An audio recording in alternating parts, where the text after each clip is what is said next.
Hello! Welcome to the Content Farm, where I farm my life for content. Unfortunately, my life doesn't have that much content, but I'm working on that.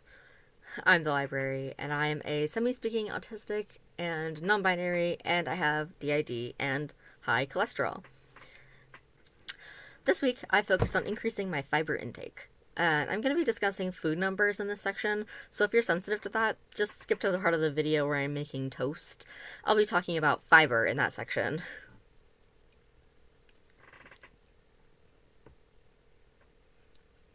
So last week my fiber intake was about 20 grams per day, and I wanted to increase that into the recommended range of 25 to 30 grams, but I learned that increasing fiber too much too quickly can cause some uncomfortable GI issues, so I aimed for my average being between 20 and 25 grams for this week. My average actually ended up being exactly 25 grams of fiber, so this next week I'll aim for between 25 and 30 grams. Anyway, let's talk about fiber and make some toast.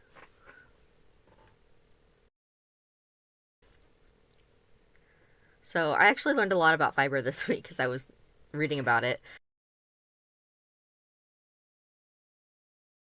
Fiber is not very digestible, but it's still an important part of your food because it has a function in your gastrointestinal system, the GI system, aka your guts.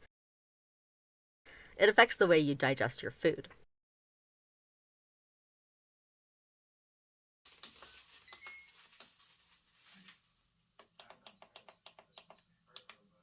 It increases the volume of your food without increasing the calories, which makes you feel full without having to consume a ton of calories.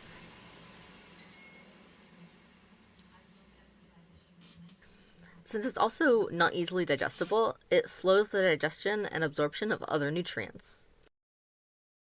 That seems like it wouldn't be very good, but it is! Even though you need nutrients, digesting them too quickly will make you hungry again really fast. And in the case of sugar, slowing the absorption of sugar prevents big blood sugar spikes.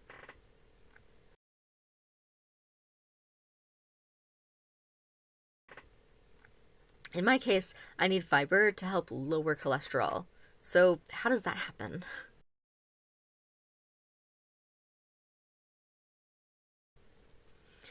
According to the Harvard Health blog, soluble fiber, which is the kind that absorbs water and becomes sticky, also traps dietary fat and prevents some of it from being absorbed.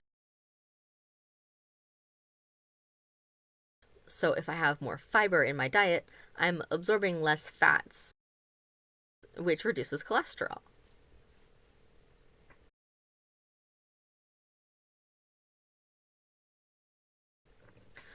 So what foods have soluble fiber?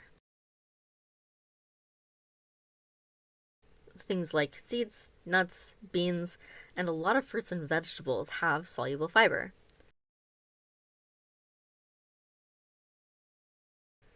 This week I wasn't really focused on increasing soluble fiber specifically, but fiber in general.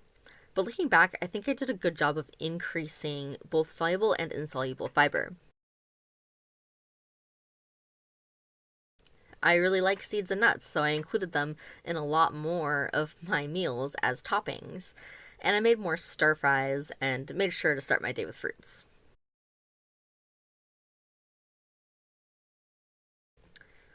So I think as long as you're adding in fiber from a variety of sources, you'll automatically add in both soluble and insoluble fiber without having to target one or the other and risk an unhealthy obsession with the details.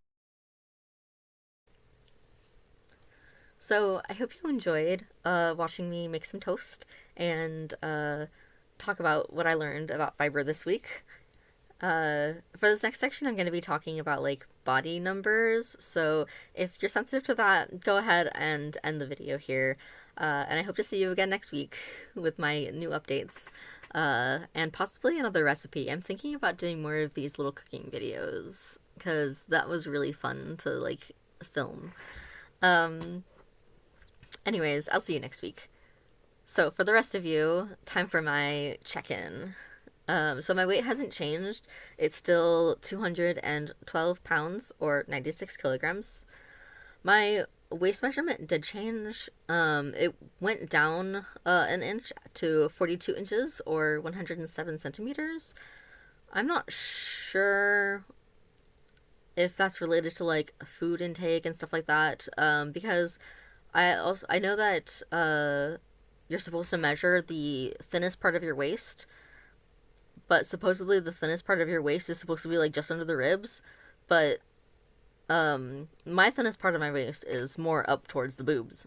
Um, so that's what I measured. But I think last week I measured just at the bottom of the rib cage, which is still 43 inches. So that kind of is just a kind of a probably a fluctuation of like how I'm measuring week to week. Um, my resting heart rate was 70 beats per minute, which is normal. And my blood pressure is still slightly elevated at 126 over 75. And even though it's elevated, it still has gone down from what it used to be, like pretty significantly. Um, it used to be my blood pressure was pretty much my whole life has always been in like the 140 over I don't even 90 or something range ish. Um so yeah, I hope you enjoyed the video, and I'll see you all again next week.